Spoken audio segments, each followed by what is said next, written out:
நல்லா புரிஞ்சுக்கோங்க, பரலோகம் நம்மளை எப்படி பார்க்குதோ அப்படிதான் நம்முடைய ஃபியூச்சர் இருக்கும். பரலோகம் நம்ம எப்படி எண்ணுகிறதோ அப்படிதான் நம்முடைய வாழ்க்கை இருக்கும். தாவீதை மேன்மையான சந்ததியின் மனுஷனாக கர்த்தர் பார்த்ததுனால தாவீது மேன்மையானவனாகவே மாறினான். ஆண்டவர் கையில சில திறவுகோல்களை வைத்திருக்கிறார். அதுல ஒரு திறவுகோலுடைய பேர் என்ன தெரியுமா? தாவீதின் திறவுகோல். கீ செயினுக்கு பேர், நம்ம நிறைய கீ செயின்ல ஜீசஸ்ன்னு பேர் போட்டுலாம் வாங்கி வாங்கி போடுவோம்ல. ஒரு சாவிக்கு பேரே தாவீதுன்னு வச்சுட்டார் ஆண்டவர். ஏன்னா அவர் அப்படி பார்த்தார், தாவீது அப்படி பார்த்தார். நம்மை தேவன் எப்படி பார்க்கிறாரோ அப்படிதான் நம்முடைய வாழ்க்கை இருக்கும். காயின் ஃபர்ஸ்ட் வருகிறான், பெஸ்ட கொடுக்கிறான். ஆனாலும் தேவன் அதை மேன்மையாகவே பார்க்க முடியல. ஏனென்றால் அவரால் காயினை அங்கீகரிக்க முடியல.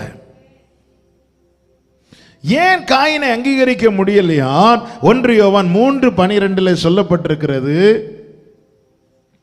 1 யோவான் 3:12 பொல்லாங்கனால் உண்டாயிருந்து தன் சகோதரனை கொலை செய்த காயினை போல் இருக்க வேண்டாம். பொல்லாங்கனால் உண்டாயிருந்துன்னு சொன்னா சாத்தானுக்கு யாரையும் உருவாக்க முடியாதுங்க, உண்டாக்க முடியாது.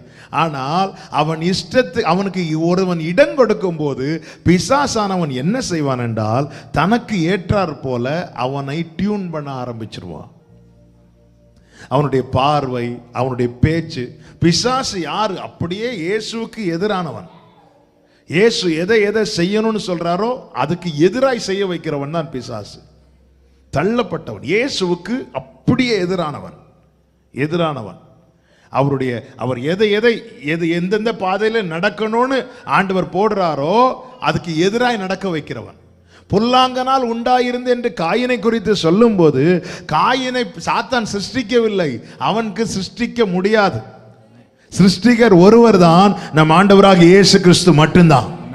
ஆனா அவன் என்ன செய்வான் என்றால் அவனுக்கு இடம் கொடுக்கும் போது அவன் தனக்கு ஏற்றார் போல அவனை வணைந்து விடுவான், தனக்கு ஏற்றார் போல அவனை உருவாக்குவான், தனக்கு ஏற்றார் போல அவன் தீமையை பார்க்க வைப்பான், பொல்லாப்பை பேச வைப்பான், அக்கிரமத்தை கேட்க வைப்பான், அக்கிரமத்தை ஆவலாய் நடப்பிக்க வைப்பான். இப்படி காயின் அவனால் டியூன் பண்ணப்பட்டான். இப்போ தேவ சமூகத்தில் வருகிறார்கள்.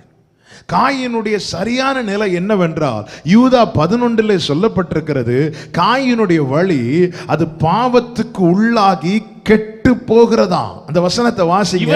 ஐயோ, இவர்கள் காயினுடைய வழியிலே நடந்து பிலேயாம் கூலிக்காக செய்த வஞ்சகத்திலே விரைந்தோடி கோரா எதிர்த்து பேசின. காயினுடைய வழியிலே நடக்கிறவன் என்ன ஆவான்? வாசிங்க. பாவத்துக்கு உள்ளாகி கெட்டு போனார்கள். பாவத்துக்கு உள்ள இருந்து கெட்டு போயிட்டான். கிறிஸ்துவுக்கு உள்ள இருக்கிறவன் புது சிருஷ்டியா இருப்பான், பாவத்துக்கு உள்ள இருக்கிறவன் கெட்டு போயிடுவான். இப்போ பலியை எப்படி செலுத்த வந்திருக்கிறான் அப்படின்னா பாவத்தை விட்டு வரல, பாவத்துக்கு உள்ள இருந்தவனாய் தான் பலி செலுத்த வந்திருக்கிறான். எனவே தான் ஆண்டவர் காயின் பேசும்போது சொல்றாரு, பாவம் உன் வாசற்படியிலே படுத்திருக்கிறது. அதன் அர்த்தம் என்ன? நீ பலி செலுத்திட்டு திருப்பியும் பாவம் தான் செய்ய போற. நீ நேத்து வரை எதை செஞ்சியோ அதை தான் நாளைக்கும் செய்ய போற. இந்த ஆராதனை நேரம் மட்டும்தான் ஒழுங்கா அடங்கி இருக்கிற. இதை முடிச்சிட்டு திருப்பியும் அதே தீமையை தான் செய்ய போற, தீமையை தான் பார்க்க போற. பாவத்துக்கு உள்ளாகி கெட்டு போகிற சூழ்நிலையில இருந்தவன் பொல்லாங்கன் அப்படிதாங்க செய்வான், பாவத்துக்கு உள்ள. இந்த வார்த்தை கேட்டதும் பலி அங்கீகரிக்கலன்னு தெரியுது. உடனே அவன் என்ன செஞ்சிருக்கணும்? ஆண்டவர்ட்ட இதுக்கான சொல்யூஷன் கேட்டிருக்கணுமா வேண்டாமா? அவனுடைய முகநாடி வேறுபடுது. அவன் எரிச்சல் அடைகிறான். ஒருத்தன் எரிச்சல் அடைகிறான், முகநாடி வேறுபடுதுனாலே அவன் திருந்துறதுக்கு ரெடி இல்லைன்னு அர்த்தம். ஒருத்தன் ஆனாலும் ஏன் இது அங்கீகரிக்கல, ஏன் அங்கீகரிக்கலன்னு யோசிக்கிறவன் ஆவிக்குரியவன். கர்த்தருக்கு சித்தமானால் அதை வருகிற சண்டே பேசலாம் என்று நினைக்கிறேன், கர்த்தர் அனுமதிக்கிற பிரகாரமாக. ஆனா அங்கீகரிக்கலன்னு சொன்னதும் கோபப்படுறான் தெரியுமா? அவன் தான் பொல்லாங்கினால் உண்டாக்கப்பட்டவன். ஏன் அங்கீகரிக்கலன்னு நிதானிக்கிறவன் ஆவிக்குரியவன். இந்த இடத்துல நீங்க பாத்தீங்கன்னா ஆண்டவர் சொல்றார், ஏன் உன் முகநாடி வேறுபடுது? அவனால தாங்க முடியல.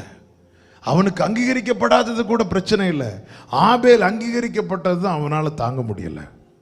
பொறாம வந்துட்டு அவனால முடியல. ஆண்டவர் கேட்கிறார், நீ நன்மை செய்தால் உனக்கு மேன்மை இல்லையோ? பாவம் உன் வாசற்படியிலே படுத்திருக்கிறது. இங்கே அப்போ தேவன் நாம் என்ன படைக்கிறோம் என்பதை அல்ல, நாம் ஆராதிக்க நம்மை பார்க்கிறார், நம்ம வாழ்க்கையை பார்க்கிறார். ஒரு போதகர் சொன்ன வார்த்தை எனக்கு மறக்கவில்லை. கூடி வரும்போது வருகிறவர் அல்ல ஆவியானவர், கூடவே வருகிறவர் தான் ஆவியானவர். நம்ம என்ன ஆமேன் போட்டு நம்ம போனதும் அவரும் போயிடுவார் நம்ம நினைக்கிறோம். ஆமேன் பிரைஸ் தி லார்ட். அப்படி அல்ல, அவர் கூடவே வருகிறார். எனவே தான் தாவீது சொல்லுகிறார், நம்முடைய ஆவிக்கு மறைவாக நான் எங்கே ஓடுவேன், நான் எங்க போக முடியும்? கர்த்தர் நம்முடைய வாழ்க்கையை பார்க்கிறார். 6 நாள் எப்படியும் வாழ்ந்து விட்டு வந்து தேவனேன்னு சொல்லி ஜெபிக்கும் போதோ துதிக்கும் போதோ அந்த பலியில் அவர் பிரியமா இருப்பார் என்று நாம் ஒரு நாள் நினைக்கவே கூடாது. எனவே தான் புருஷர்களை உங்கள் பரிசுத்த கரங்களை உயர்த்துங்கள் என்று சொல்லப்பட்டிருக்கிறது. இந்த கையினாலே தீமையோ பாவமோ செய்யாமல் வந்து தேவ சமூகத்தில் நின்று ஆராதிக்க வேண்டும். யார் கர்த்தருடைய பர்வதத்தில் ஏறுவான்? கைகளில் சுத்தமுள்ளவன், இருதயத்தில் மாசில்லாதவன். தேவன் எங்கெல்லாம் பார்க்கிறார் பாத்தீங்களா? தன் ஆத்துமாவை மாயைக்கு ஒப்பு கொடாதவன், கபடாய் ஆணையிடாதவன். இவன் தான் கர்த்தருடைய பர்வதத்தில் ஏறுவான். இவனுடைய பலிகள், இவனுடைய ஆராதனைகள், இவனுடைய ஜெபங்கள் கர்த்தருக்கு பிரியம். ஒரு காரியம் நமக்கு கேட்கப்படவில்லை என்றதும் நாம் எப்படி ரியாக்ட் பண்றோம் என்பது ரொம்ப முக்கியம். இங்கே இவனுடைய முகநாடி வேறுபட்டு இவன் எரிச்சல் அடைகிறான் என்றால் ஒரு காரியம் தெளிவாய் தெரியுது, காயின் திருந்துறதுக்கு ரெடி இல்லை. தன் பிள்ளைகளை உணர்கிறவன் யார்? ஒரு ஆவிக்குரியவன் நிதானிப்பான், அவன் உட்கார்ந்து யோசிப்பான். ரைட், அந்த இடத்துல நல்ல கவனிங்க. ஒருத்தங்களை நமக்கு பிடிக்கலைன்னா நம்ம முதல்ல என்ன செய்வோம்? ஒருத்தங்களை நமக்கு பிடிக்கல, நம்ம முதல்ல என்ன செய்வோம்? எதை ஸ்டாப் பண்ணுவோம்? பேசுறத நிறுத்திடுவோம். ஓகே, இங்கே கர்த்தர் காயின்ட்ட பேசினாரா பேசலையா? பேசினார். அதன் அர்த்தம் என்ன?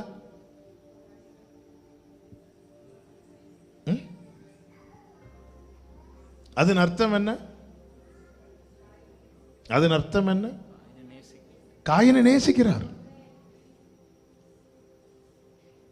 என்னை நேசிக்கிறார் என்பதின் அடையாளத்தில் ஒன்று என்ன தெரியுமா? என் கூட அவர் பேசுறது. நான் எதிர்பார்த்த பதில் கிடைப்பதல்ல, என்னோட அவர் பேசுவது.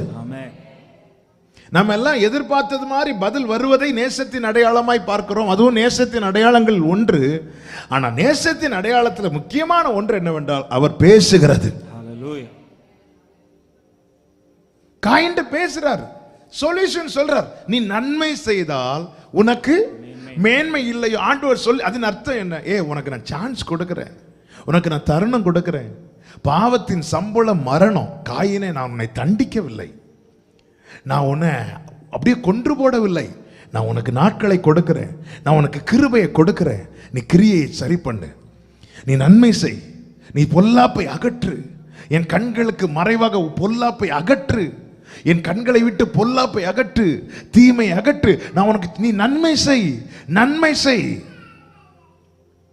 காயினுக்கு அதை ஏற்றுக்கொள்ள மனமில்லை.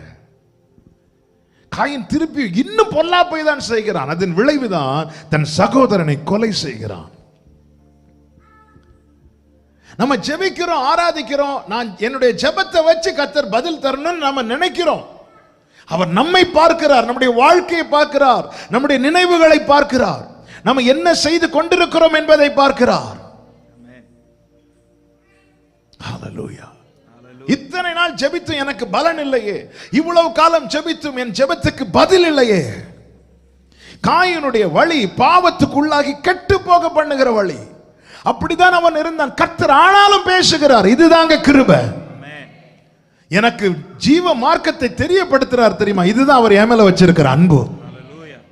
ஹல்லேலூயா. ஜீவ மார்க்கத்தை தெரியப்படுத்துறது என் மேல வச்சிருக்கிற அன்பு. இனி நான் என்ன செய்யணும்?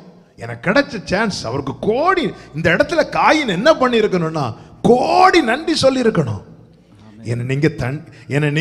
நீங்க அங்கீகரிக்கிறதுக்கு பாத்திரவானா எல்லாது இருந்தோம், எனக்கு ஜீவ மார்க்கத்தை தெரியப்படுத்தினீரே ஆண்டவரே, உமக்கு நன்றி அப்பான்னு சொல்லிட்டு அவன் போயிருக்கணும். இல்ல, அவன் விட்டுவிட மனம் இல்லை. நான் இப்படிதான் வாழ்வேன், நான் வந்தா என் ஜெபத்தை நீங்க கேட்கணும், நான் ஆராதிச்சா அந்த ஆராதனை நீங்க ஏற்றுக்கொள்ளணும் என்கிற நிலை என்னை கேட்கிற ஒவ்வொருவருக்கும் சொல்றேன். நம்முடைய ஜெபம் ஆமென் அவருக்கு பிரியமா இருக்கட்டும், நம்முடைய ஆராதனை அவருக்கு பிரியமா இருக்கட்டும். அதற்கு என்ன செய்யணும் தெரியுமா? அவர் எதை ஏற்றுக்கொள்வார் என்பதை, எப்படி ஜெபித்தா ஏற்றுக்கொள்வார் என்பதை நாம் இருதயத்தில் உணர்ந்து கொள்ள வேண்டும். ஆண்டவர் சொன்னார், வீண் வார்த்தைகளால் அலப்பாதையுங்கள் அப்படிங்கிறார். வெளியரங்கமா பயங்கரமா இப்படி கோர்வையா ஜெபம் பண்ணாதான் ஆண்டவர் ஜெபத்தை கேட்பார். ஜெபத்துல ஒரு 4-5 வசனங்களை வச்சு சேர்த்து விட்டா அது பயங்கர எஃபெக்டா இருக்கும். வசனங்களை வச்சு ஜெபம் பண்ண எல்லாமே ரைட்டு தாங்க. ஆகார் எப்படிங்க ஜெபம் பண்ணா? ஆகார் என்ன வார்த்தைகளை சொன்னா? ஒன்னும் சொல்லல. எத்தனை வசனங்களை சேர்த்து ஜெபம் பண்ணா? ஒன்னும் இல்லை. அவ ஒன்னே ஒன்று செய்தா. அவளுக்கு ஒன்னே ஒன்று மட்டும்தான் தெரியும், அழ தெரியும். நல்லா அழுதா. ஆண்டவர் சொன்னா, நான் பிள்ளை இருக்கிற இடத்துல அதன் சத்தத்தை கேட்டேன். அந்த கண்ணீருக்கு அங்க பலன் இருக்கிறது. நம்முடைய வாழ்க்கை ரொம்ப முக்கியம். கர்த்தர் பார்க்கிறார் எப்படி இருக்கிறோம், எப்படி வாழ்கிறோம் என்பதை தேவன் பார்க்கிறார். ஹல்லேலூயா. இப்படி தப்புன்னு நம்ம இருந்து ஜெபம் பண்ணுவோம், எல்லாம் ரைட்டு, நிதானிக்கணும். இந்த ஜெபம் அங்க போகுதா? தாவீது அதனாலதான் ஆண்டவர்ட்ட அருமையான ஒரு ஜெபத்தை வைக்கிறார். 40வது சங்கீதம் 11, 12, 13 வசனங்களை வாசிங்க.